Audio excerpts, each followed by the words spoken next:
Good morning viewers, myself doctor Praveena Saini. आज हम understanding the self BEd second year के paper में कम्युनिकेशन के जो प्रकार हम स्टडी कर रहे हैं। पूर्व के वीडियो में हमने संप्रेषण के प्रकार में जो है शाब्दिक संप्रेषण के बारे में पढ़ा था, जिसके दो टाइप्स थे, मौखिक और लिखित। आज हम उसका सेकेंड टाइप है अशाब्दिक संप्रेषण, उसके बारे में स्टडी करेंगे। अशाब्दिक संप्रेषण नाम से है नॉन वर्बल, जिसमें शब्दों का प्रयोग नहीं होता। तो अशाब्दिक जो संप्रेषण है वो बेसिकली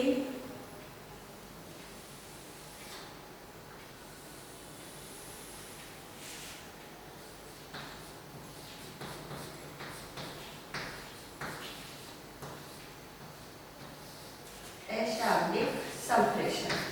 अब ये जो अशाब्दिक संप्रेषण है, ये अशाब्दिक संप्रेषण के भी डिफरेंट और सब टाइप्स हैं, जिसमें पहला है वाणी या ध्वनि संप्रेषण।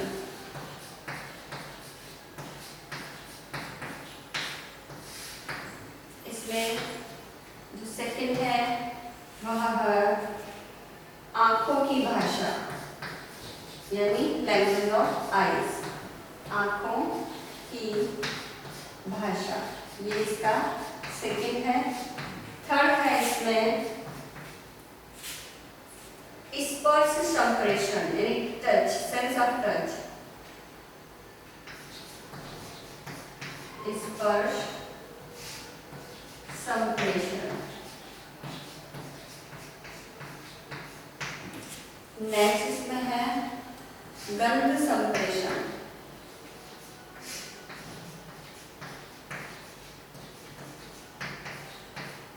और एट द लास्ट इसमें है टेस्ट, यानी स्वाद संप्रेषण। तो अशाब्दिक संप्रेषण में हम बेसिकली इन सब जो हमारी एक तरह से कह सकते हैं हमारी ज्ञानेंद्रिय सेंस ऑर्गन्स, इन सेंस ऑर्गन्स के माध्यम से हम क्या करते हैं, नॉन वर्बल कम्युनिकेशन करते हैं।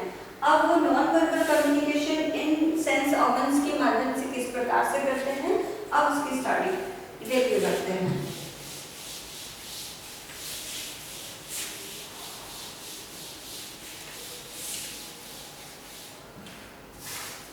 अब इसमें जो फर्स्ट है हमारे नॉन वर्बल कम्युनिकेशन के अंतर्गत, जो फर्स्ट इसका सेंस ऑर्गन्स है हमारे,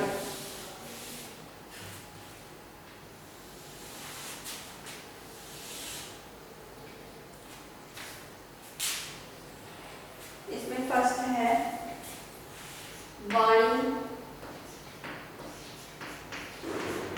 वाणी या ध्वनि संकेत। ये चीज जब हमारा भाषा का विकास नहीं हुआ था, उससे पूर्व भी ये वाणी या हमारे जो ध्वनि सिंबल्स थे, जो हमारे प्रिमिटिव स्टेज के अंदर जो आदिवासी लोग हैं, वो इसका ज्यादा प्रयोग करके अपना कम्युनिकेशन करते थे। It's the example, but recent इस मॉडर्न युग में हम विभिन्न प्रकार के वाणी या ध्वनि संकेतों का प्रयोग कम्युनिकेशन के संदर्भ में करते हैं, जिसमें हम जब कोई भी संप्रेषण करता अपनी बात कह रहा होता है, तो हम नॉर्मली जो शब्द है उसमें हूँ, है,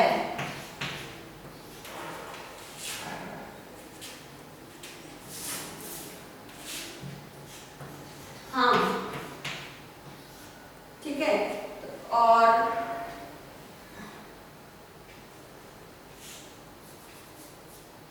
आदि शब्द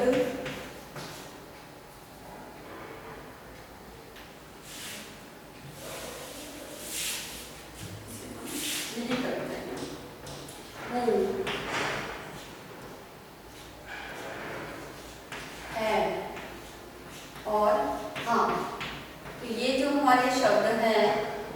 को हम क्या करते हैं, कहते चले जाते हैं।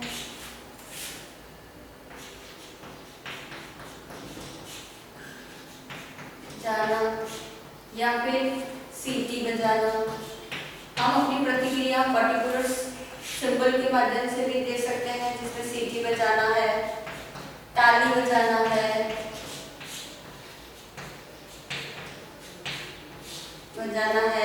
या अपने हाथों का इस्तेमाल करना है। फॉर एग्जाम्पल हाथों की उंगलियों का, स्पेशली उंगलियों का प्रयोग। फॉर एग्जाम्पल हम बेस्ट ऑफ लक कहते हैं, दैट इज सिंपल, हमारा ये है। फिर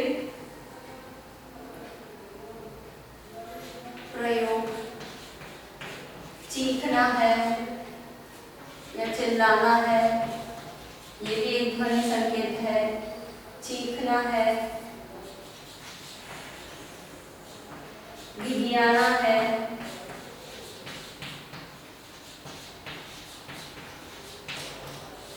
गिड़गिड़ाना है। इसके साथ ही अगर हम और भी इसके प्रयोग करते हैं तो इसके अंतर्गत विभिन्न प्रकार की आवाजें हैं जो पर्टिकुलर संप्रेषण का कार्य ही करती हैं। जोर जोर से हंसते हैं तो हमारी खुशी, हमारी फीलिंग, हमारी विचार, भावनाएं इनके माध्यम से व्यक्त होती है। साथ ही इसमें मुस्कुराना है, एक ये भी हम इसमें ऐड कर सकते हैं, मुस्कुराना, क्योंकि कोई भी प्रतिक्रिया हम क्या करते हैं, स्माइलिंग के द्वारा देते हैं। साथ ही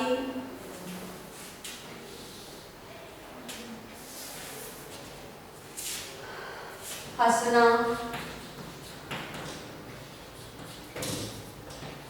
ठहाके लगाना, ये सब भी क्या है, हमारे इस वाणी या ध्वनि के संकेत के अंतर्गत आती है। अब इसी के माध्यम से हम क्या करते हैं, अपने विचार और भावनाओं को प्रकट करते हैं ताकि दूसरे वाले व्यक्ति को सब समझ में आ सके। और जब अगर अन्य व्यक्ति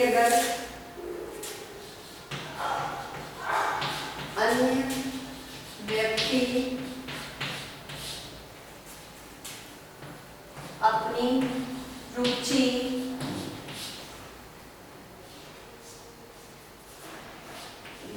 द्वारा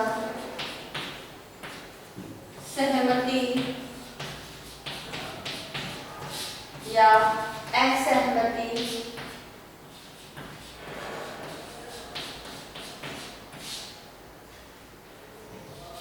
प्रकट करता है, तब भी क्या है, वह विभिन्न प्रकार के इसी प्रकार के जो ध्वनि संकेत है उनका प्रयोग करता है। तो इसी के माध्यम से सामने वाले व्यक्ति को पता चलता है कि मेरी बात की में रुचि ली जा रही है या व्यक्ति द्वारा सहमति प्रकट की जा रही है या उन्हें पसंद नहीं आ रहा है। तो ये सारी बातें जो है विशेष तौर पे ध्वनि या वाणी के संकेत के अंतर्गत आती है। अब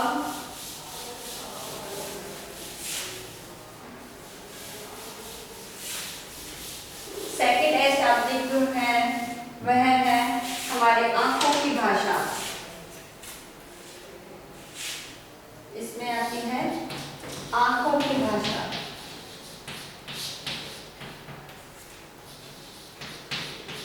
अब कहते हैं ना, आंखों की भाषा बहुत कुछ बोल जाती है या आंखें बहुत कुछ बोलती है। हमारे मन के अंदर जो विचार या भावनाएं है ओरिजिनल, वह प्रकट करती है हमारी आंखें। भले ही व्यक्ति द्वारा मुंह से कुछ भी बोला जा रहा है, उसका ज्यादा इंपॉर्टेंस नहीं होती। आंखों की भाषा के द्वारा भी व्यक्ति संप्रेषण करता है। और इसमें आंखों के संदर्भ में कई मुहावरे भी दिए हुए हैं और इन मुहावरों के द्वारा क्या कर सकते हैं, पर्टिकुलर आंखों की भाषा में जो भाव है उन्हें हम समझ सकते हैं, उनका मीनिंग लगा सकते हैं। तो जो मुहावरे हैं जैसे आंखें दिखाना,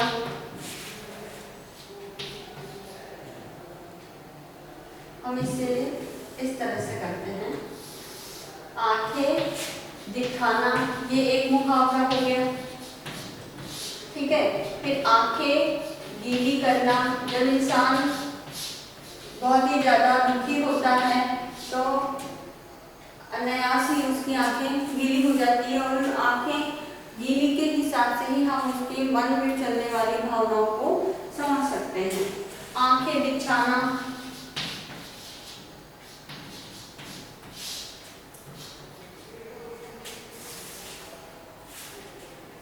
आंखें चुराना, यह भी एक इसका मुहावरा आता है। फिर आता है आंखों पर पलके गिराना,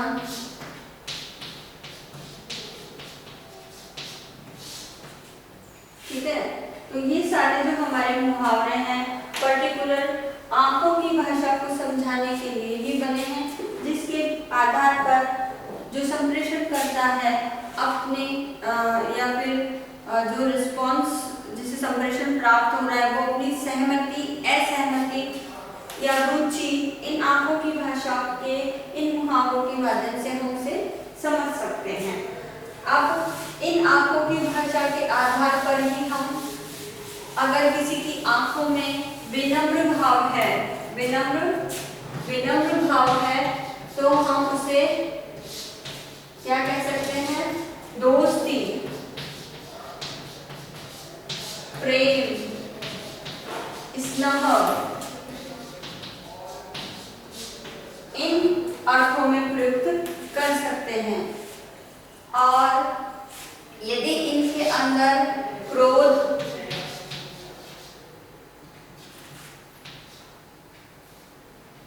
ईर्ष्या,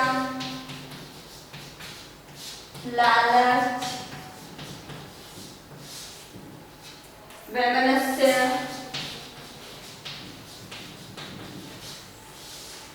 आदि का भाव दिखाई देता है, तो हम ये समझते हैं कि ये हमारे से दुश्मनी रखता है।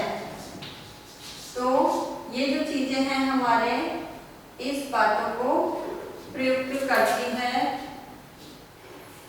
तो आंखें की भाषा भी हमारे अशाब्दिक संप्रेषण का एक प्रतीक है, और इन आंखों की भाषा से ही हम विनम्रता,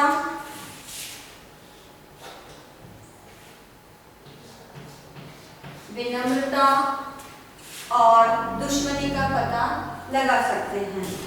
और कभी कभी इन आंखों की भाषा से हम ये भी महसूस कर सकते हैं कि सामने वाला व्यक्ति हमसे कितना तिरस्कार कर रहा है या हमारी बातों को इम्पोर्टेंस नहीं दे रहा है, आंखें चुरा रहा है। तो ये सारी बातें भी आंखों की भाषा के अंतर्गत आती है। थर्ड इसमें आता है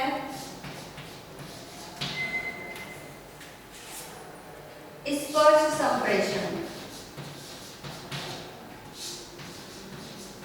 अब स्पर्श संप्रेषण हम हमारे, वैसे देखा जाए तो हमारे स्पर्श संप्रेषण हमारे शरीर के अंगों या से संबंधित है। जब हम हाथ वगैरह को छूते हैं, गालों को छूते हैं, तो ये सारे स्पर्श संप्रेषण है जिससे व्यक्ति के मन में चलने वाले विचार और भावनाओं का पता चलता है। अगर ये स्पर्श संप्रेषण वैसे जो ब्लाइंड व्यक्ति होते हैं उन ब्लाइंड व्यक्तियों के लिए ज़्यादा इम्पोर्टेंट है, जो स्पर्श के माध्यम से अपनी इवन के लैंग्वेज भी सीख रहे हैं और स्पर्श के माध्यम से ही वह सामने वाले की मनोस्थिति को भी समझ सकते हैं।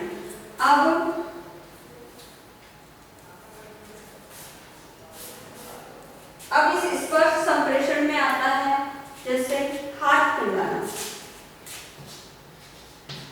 हाथ मिलाना,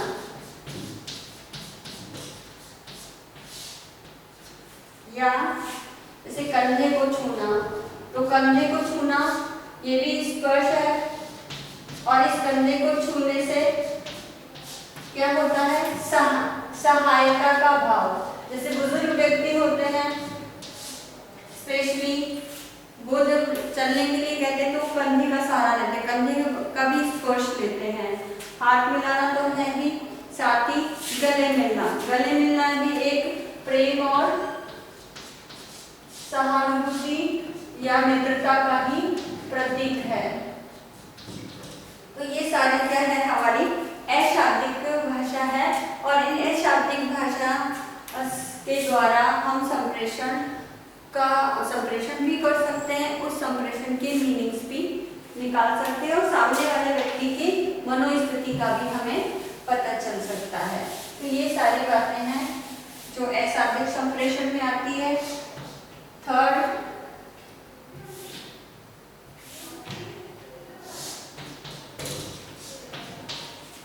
फोर्थ अगर आती है वो आती है हमारी गंध संप्रेषण, जिसमें हमारी सेंस ऑर्गन्स, हमारी नोज एक्टिव होती है इसमें गंध में। और फिफ्थ हमारी है सेंस ऑफ टेस्ट, यानी इस सेंस ऑफ टेस्ट के द्वारा हम स्वाद से संबंधित संप्रेषण कर सकते हैं। गंध के अंदर हम स्मेल का पता करके सुगंध के आधार पर सुगंध अच्छी है खराब है इसके बारे में संप्रेषण करते हैं। और टेस्ट के आधार पर कोई भी टेस्ट में एक बार रुचि भी शामिल होती है, तो रुचि भी है इसमें और स्वाद भी है। दोनों स्थिति में हम अपने इन चक्र करके हम अपने पसंद नापसंदगी को भी जाहिर कर सकते हैं। तो ये सारे, जैसे कोई कलर्स, हमें कोई ड्रेस खरीदनी है और उस ड्रेस के अंदर हमें वो कलर पसंद नहीं आ रहा, तो उसे हम अशाब्दिक संप्रेषण, दैट इज मीन टेस्ट, हमारा जो रुचि है उसको भी परिलक्षित करता है। तो ये सारे जो हैं संप्रेषण के प्रकार के अंतर्गत हमारे अशाब्दिक संप्रेषण है, जिसके माध्यम से हम किसी भी व्यक्ति की भावनाएं, विचार, मनोस्थिति का पता कर सकते हैं। अब नेक्स्ट जो आता है, हम इसे संप्रेषण के प्रकार ही कहेंगे, जो बेसिकली हमारे शिक्षण अधिगम प्रक्रिया से जुड़ा हुआ है। शिक्षण अधिगम प्रक्रिया में इसमें हम एक और ऐड कर लेते हैं,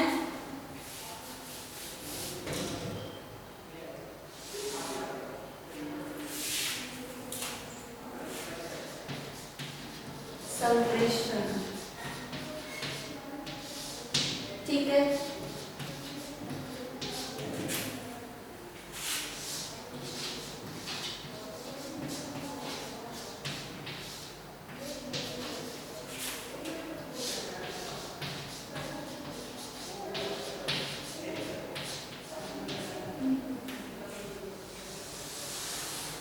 अब आता है, इसे संप्रेषण का प्रकार ही है एक तरह से, और इसमें दो प्रकार के संप्रेषण होते हैं, वैयक्तिक संप्रेषण और सामूहिक संप्रेषण। ये स्पेशली हम जनसंचार के माध्यम के रूप में भी या पर्टिकुलर जनसंचार माध्यम की बात करते हैं तो सामूहिक संप्रेषण आता है, और अगर हम इंटरव्यू के संदर्भ में बात करते हैं तो वैयक्तिक संप्रेषण आता है। क्लासरूम टीचिंग की बात करते हैं और एज ए ट्यूटर हम बात करते हैं, कोचिंग क्लासेस की बात करते हैं तो इंडिविजुअल भी हो सकता है और सामूहिक भी हो सकता है। तो ये सारे भी संप्रेषण के एक प्रकार के अंतर्गत आते हैं। अब इसमें आज हम वैयक्तिक संप्रेषण के बारे में स्टडी करते हैं। वैयक्तिक संप्रेषण अब हम इसे टीचिंग लर्निंग प्रोसेस के संदर्भ में समझेंगे। वैयक्तिक संप्रेषण का मतलब ही है प्रत्येक व्यक्ति यानी एक बालक और एक शिक्षक का जब आपस में शिक्षण अधिगम प्रक्रिया हो तो वह वैयक्तिक संप्रेषण कहलाता है। तो इसमें अलग अलग विद्यार्थी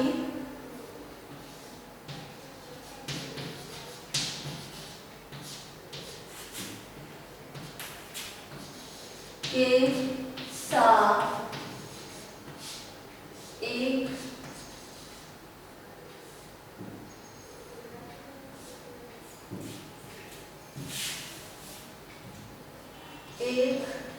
एक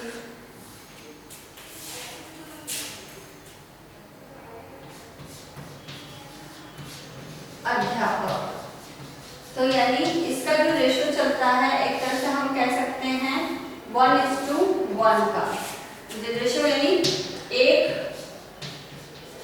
टीचर और एक ही स्टूडेंट, और इन दोनों के बीच ही चलने वाली जो प्रोसेस है वो टीचिंग लर्निंग प्रोसेस है। तो ये अनुपात जब होता है और इसी को ही फिर हम कहते हैं वैयक्तिक संप्रेषण। अब इस वैयक्तिक संप्रेषण के क्या ऑब्जेक्टिव्स हैं, इसमें ऑब्जेक्टिव से पहले हम इसकी डेफिनेशन लेते हैं। तो डेफिनेशन की परिभाषा के वैयक्तिक संप्रेषण क्या होता है। वैयक्तिक संप्रेषण के अंतर्गत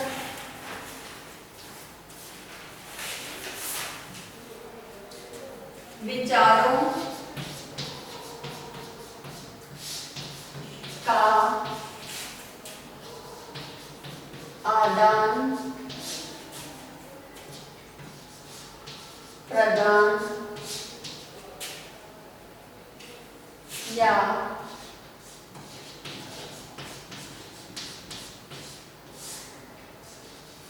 वैयक्तिक वार्तालाप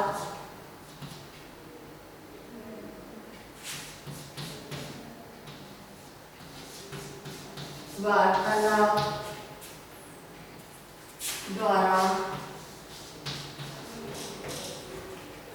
बालकों को अध्ययन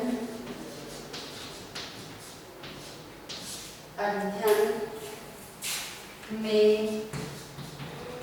सहायता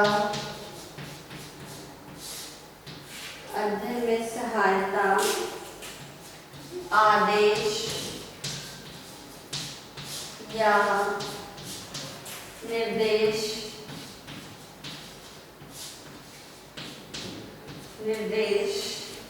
प्रदान करने के लिए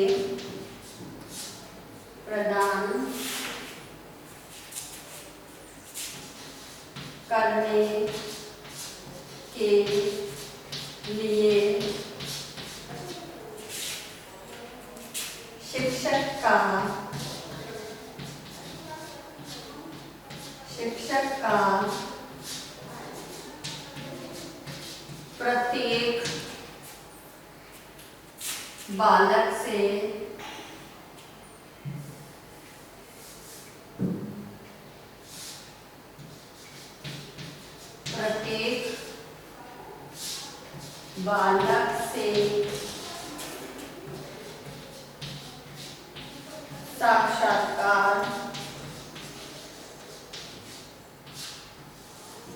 साक्षात्कार करना, यही क्या है, वैयक्तिक संप्रेषण है। और ये जो डेफिनेशन दी है वो दी है A.P. मेलविन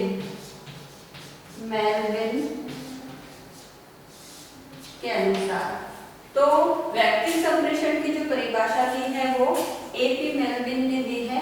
उन्होंने कहा है कि विचारों का आदान प्रदान या वैयक्तिक वार्तालाप द्वारा हम बालकों को अध्ययन कराने में सहायता करें या उन्हें आदेश दें या निर्देशन दें, जो भी दें उसके लिए शिक्षक को क्या है, प्रत्येक बालक से साक्षात्कार करना होता है। यही वैयक्तिक संप्रेषण कहलाता है। तो वैयक्तिक संप्रेषण के आधार पर हम ये समझ सकते हैं कि शिक्षण अधिगम प्रक्रिया के अंतर्गत शिक्षक द्वारा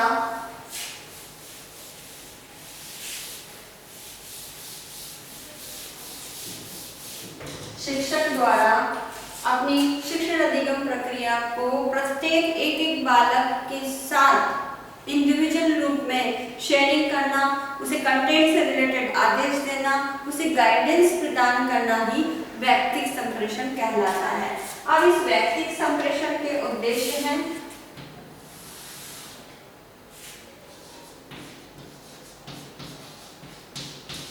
वैयक्तिक संप्रेषण के उद्देश्य। अब जो इंडिविजुअल कम्युनिकेशन है इसका फर्स्ट ऑब्जेक्टिव है कि बालकों की जो व्यक्तिगत विभिन्नताएं हैं,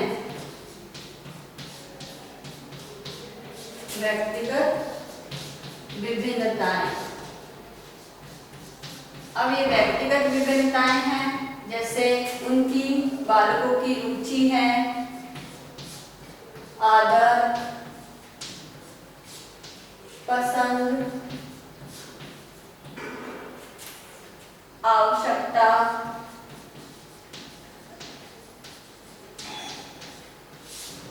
आदि। तो ये सब क्या है, इंडिविजुअल होती है। तो इसलिए जो शिक्षण की व्यवस्था है वो व्यक्तिगत विभिन्नता पर आधारित करना, ये इसका फर्स्ट ऑब्जेक्टिव है।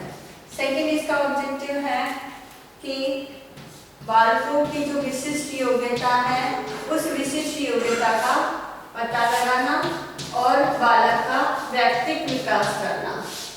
योग्यता तथा बालक का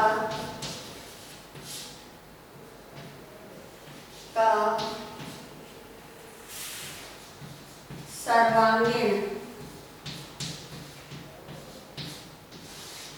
विकास करना। अब इसमें बालक का जो भी नैतिक है, आध्यात्मिक है, सामाजिक है, मॉरल है, ये सारे क्या है, ये डेवलपमेंट करना ही बालक का सर्वांगीण विकास करना और बालक के व्यक्तित्व का विकास करना, ये भी इसका ऑब्जेक्टिव है, विकास करना। नेक्स्ट इसका ऑब्जेक्टिव है कि साधारण या औसत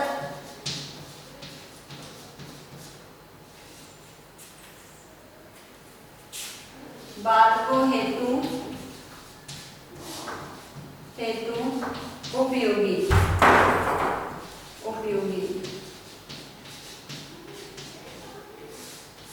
लास्ट ऑब्जेक्टिव है इसका बालकों को क्रियाशीलता के अवसर देना। क्रियाशीलता के अवसर देना।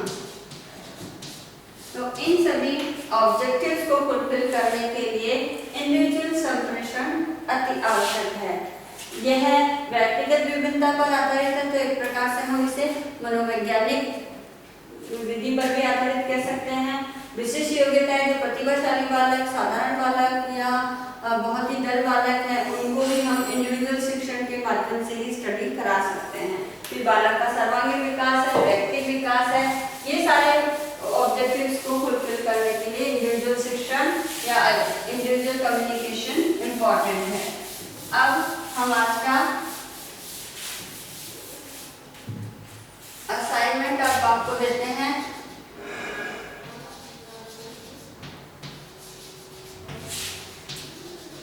इस असाइनमेंट में हम आपको 2 क्वेश्चन देंगे। इसमें पहला है कि अशाब्दिक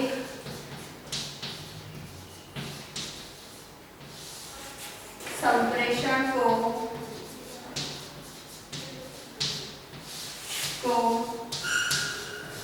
स्पष्ट कीजिए।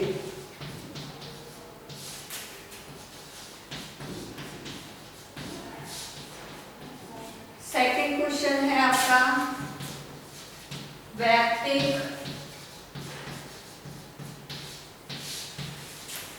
संप्रेषण की परिभाषा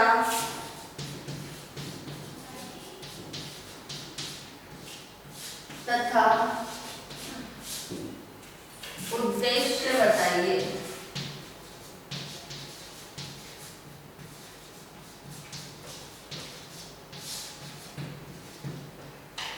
अब आपको इनका आंसर जो है 250 शब्दों के अंतर्गत देना है। इसके साथ ही एक और असाइनमेंट दे देता है कि जब भी आप कॉलेज आए अपने साथ 5 मार्क्स बना के लेके आए। इस कोरोना महामारी के दौरान आप अपने घर में रहिए, सुरक्षित रहिए जहाँ तक हो सके फेस पे सीधा मास्क लगा के ही बाहर निकलना है। हाथों को बार बार सैनिटाइज करें, बाहर से आने के बाद हाथों को जितना हो सके साबुन से धोएं। सोशल डिस्टेंसिंग कम से कम 6 फीट की सोशल डिस्टेंसिंग का पालन करें।